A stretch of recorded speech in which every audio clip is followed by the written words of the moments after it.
twongeye kubasuhuza inshuti bakunzi bacu ba Unguka Ubumenyi Post.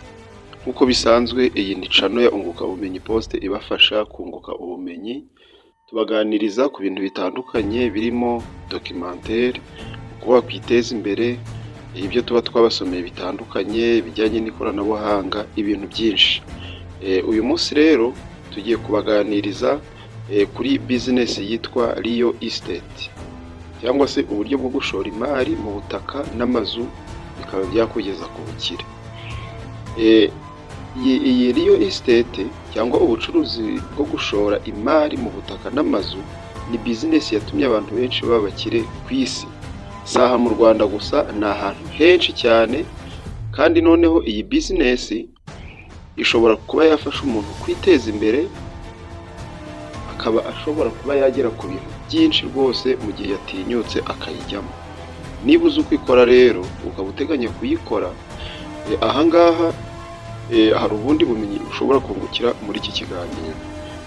Niba utarakora subscribe, kanda subscribe kugira ngo ibiganiro byiza nk'ibi bitazajya bigucika uko Unguka Ubumenyi Post ya uploadinze ikiganiro uzajye ukibona mu bantu ba mbere.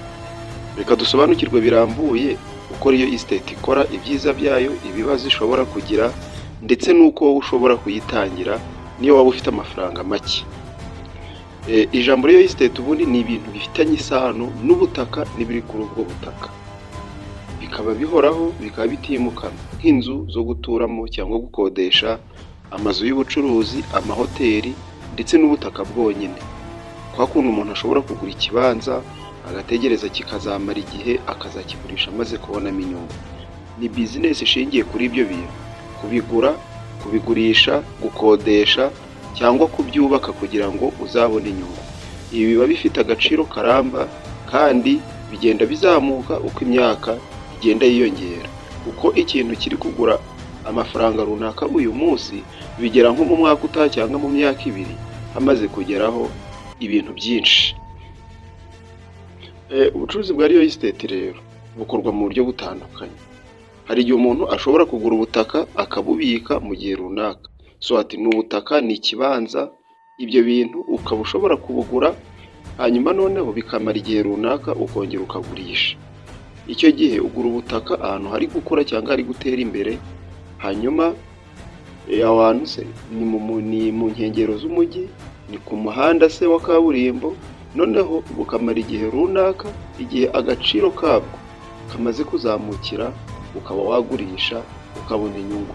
Reka dufate urugero: ushobora kugura isambu cyangwa ikibanza kuri miliyoni 2. Nyuma y'imyaka 3 cya kibanza cyangwa ya sambu ikaba ifite agaciro ka miliyoni 6. Murumva ko imyaka iba yarabaye myinshi, ariko inyungu nayo ikaba yarikubye kenshi. Mu gihe y'amafaranga ushobora kuyajyana kuri banki, ayo mafaranga akaba atashobora kukubyarira inyungu ingana gutyo. Inyungu murumva ko yarikubye cyane, n'igihe yikuba 3, 4 kurengaho se, bitewe na tere waguze mu butaka. Ubundi buryo ni ukugura cyangwa kubaka amazu ukajya uyakodesha. Ibi bitanga amafaranga y'igihe kirekire kandi ahoraho. Urugero: inzu ikodeshejwe 150 ku kwezi, n'inyungu ikomeza kuza buri gihe. Icyo gihe cyangwa se reka dufate urugero rwo hasi, 150 ni menshi. Ushobora gukodesha inzu y'50,000 cyangwa se 30 bya buri kwezi. Niba ari imiryango wenda 3 wubatse, icyo gihe ya miryango 3 urumva ko ubona 150,000. Noneho ayo mafaranga uba waravunitse wubaka gusa, ariko iyo urangije kubaka ugatangira ugakodesha, ayo mafaranga uyabona utavunitse, buri kwezi akaza, nawe barakumwaka ayo waba ubonye, bara mu myaka 3. Icyo gihe vunika wubaka cyangwa uyigura, ariko iyo utangiye gukodesha yinjiza buri kwezi, ugasa n'ufite akazi kaguhemba buri kwezi. Ikindi ushobora gukora, ushobora kugura inzu yashaje ku giciro gito, ukayisana neza, ugahita uyigurisha ku giciro cyiza cyo hejuru. Gusa ibi bisaba kuba uzi neza isoko cyangwa se no gukora mu gihe gito. Ikindi ushobora gukora, ushobora kuba umuhuza, abo bita abakomisiyoneri cyangwa se Real Estate Agent. Ahangaha rero kuba ariyo estate agent bisaba kuba usobanukiwe uko ibiciro bihagaze, kuba wamenya abantu bagura n'abagurisha, hanyuma ukabahuza. Hanyuma noneho iyo uhuza abashaka kugura n'abashaka kugurisha, ubona komisiyo, urugero nka 3% cyangwa 5% by'igiciro cy'inzu cyangwa ikibanza, biterwa n'ubwumvikane. Ahangaha nta butaka uba ufite, nta butaka uba ukeneye kugira ngo ukore iyo business. Icyo usabwa ni ukumenyana n'abaguzi ndetse n'abagurisha. Ikindi, ushobora kuba umushoramari. Abantu bafite imari ikomeye, bafite amafaranga menshi, bubaka amazu, amaparitoma, imidugudu, bakayikodesha cyangwa se bakagurisha. Iyo ni business bita ariyo estate, ariyo yo kugura ibibanza, amazu, kuyakodesha gutyo. Iyo niyo business bita iyo estate. None se kuki abantu benshi bavuga ko iyo estate ari business nziza, ariko mu by'ukuri hakaba hari ince nyinshi abantu batari basobanukirwa iyi business? Ni ukubera iki? Ubundi iyi business, buri muntu wese ushaka gukora business atavuye mu kazi arimo, yakagombye gukora iyi business kuko igira agaciro karamba. Ubutaka ntibwiyongera, murabizi, igihugu cyacu ni gito, ubuso bwacyo buguma ari bwa bundi. Ubuso bwari bufite mu myaka 50 ishize nta kigeze gihindukaho. Rero ubutaka ntibwiyongera, ariko abantu bariyongera buri munsi. Ibi bituma rero bakenera aho kuba, bagakenera no kugura. Ni ukuvuga ngo rero agaciro k'ubutaka buri munsi kariyongera, ntabwo gashobora kumanuka uko imyaka igenda yiyongera. Niyo mpamvu rero business yariyo estate ni sure deal.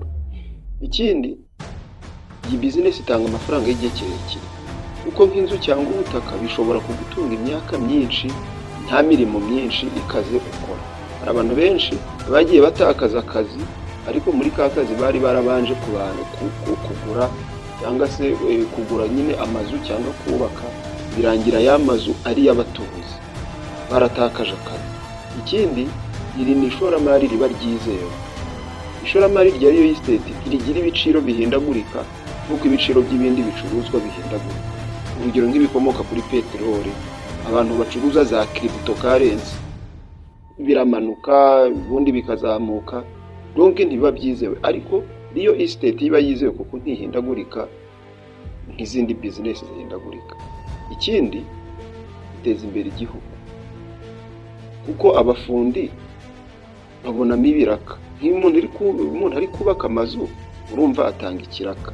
Ikindi,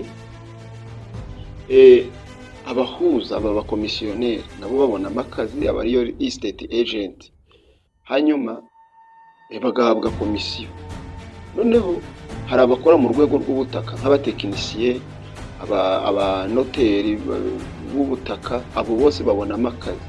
Noneho abo bose, iyo business urumva itanga umusanzu mu iterambere ry'igihugu binyuze mu gutanga akazi, mu izo nyungu zibonekamo, ibintu nk'ibyo. Noneho iyo estate nubwo ari nziza, ariko igira risk. Nubwo ari business ikomeye, nayo igira ingorane zikomeye umuntu agomba kumenya. Icya mbere, bitangira bisaba amafaranga. Urumva ntabwo watangira iyi business udafite amafaranga. Nubwo twabonye ko umuntu ashobora gutangira ari umukomisiyoneri, hanyuma amafaranga abonye akazayatangiza business, ntabwo abantu bose baba abakomisiyoneri. Urumva kugira ngo uyitangire bisaba amafaranga runaka yo gutangiza. Iyo ni imbogamizi. Hanyuma noneho iyo kapitali, urumva iyo umaze kuyibona nibwo ushobora gutangira buhoro buhoro ukurikije ubushobozi ufite. Umutangizi udafite amafaranga menshi ashobora gutangira ku kantu kamwe afitiye ubushobozi, akazagenda akora ibirenze uko agenda yunguka. Ikindi, hari igihe isoko rigwa. Nubwo twavuze yuko iyi business itagira ibiciro bihindagurika, ariko isoko rishobora kugwa. Hari igihe igiciro cy'ubutaka cyangwa amazu kigabanuka bitewe n'ubukungu bwasubiye inyuma mu gihugu runaka. Ibi rero bisaba kubikora kinyamwuga, kandi ukamenya gupima, ukagura cyangwa ukubaka ahantu hadashobora kubura abakiriya uko ubukungu bwaba bumeze bwose. Ikindi, ibibazo by'amategeko.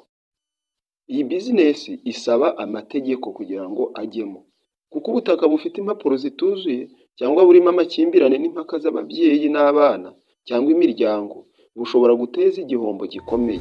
Bisaba kubanza gushishoza mbere yo kugura ubutaka cyangwa inzu kugira ngo bitazaguteza ingaro. Ugasanga abantu bari kuza bari kuvuga bati mwagurishije ubutaka butari ubwanyu, uyu muntu mwaguze ni igisambo. Muziki izo manza zibaho. Nabyo bisaba kugira ngo umekinge sure ko umuntu uguze nawe ari nyirikintu. Ikindi kibazo gishobora kubamo ni ikibazo cy'abakiriya. Hari igihe ugura inzu cyangwa ubutaka ariko bigatinda kugurishwa cyangwa gukodeshwa, bikagusaba gutegereza abakiriya. Iyo bigenze gutyo rero, hari igihe ubona indi mari nziza ikagucika niba wateganyaga kuyigura ubanje kugurisha ahandi. Ikindi, ibi bintu bisaba ubumenyi n'ubushishozi.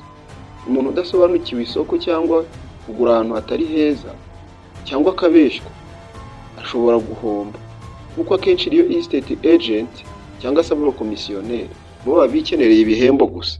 Iyo udasobanukiwe n'ibyo ukora rero baragushushanya bikarangira uguye mu gihombo. Aha se noneho iyo estate kugira ngo uyitangire n'udufaranga duke wakora iki? Iyo estate ubundi ntabwo ari abantu bafite amafaranga menshi gusa. Ushobora gutangira buhoro ukoresheje ubushobozi bukeya ufite, ukagenda uzamura ubushobozi bwawe gahoro gahoro. Ushobora gutangira kuba umu agent nk'uko twabivuze, ukaba wahuza abagura n'abagurisha, ukaba umukomisiyoneri. Aho niho abenshi batangiriye, ndetse ayo bakuye muri komisiyo bayatangiza business, none ubu bageze kure. Ikindi, ushobora gushyiraho gahunda yo kuzigama. Uzige kuzigama uhereye ku gishoro gito, ubika amafaranga azagufasha kugura ubutaka buto cyangwa akazi gaciriritse. Mu myaka iri imbere niko kazaba fondasiyo ya business yawe.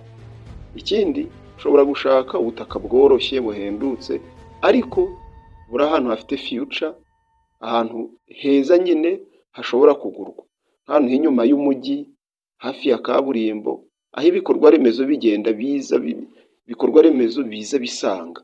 Hanyuma noneho niba bihagana, nibimara kuhagera uzabona inyungu iri hejuru cyane, nawe utangire. Ikindi, ushobora kujya wiga amasomo yariyo estate online. Wumva ibiganiro nk'ibi mba nkoze hano kuri iyi channel, ndetse ukabisangiza bagenzi bawe. Ukajya kuri Coursera, kuri YouTube n'izindi mbuga byigisha.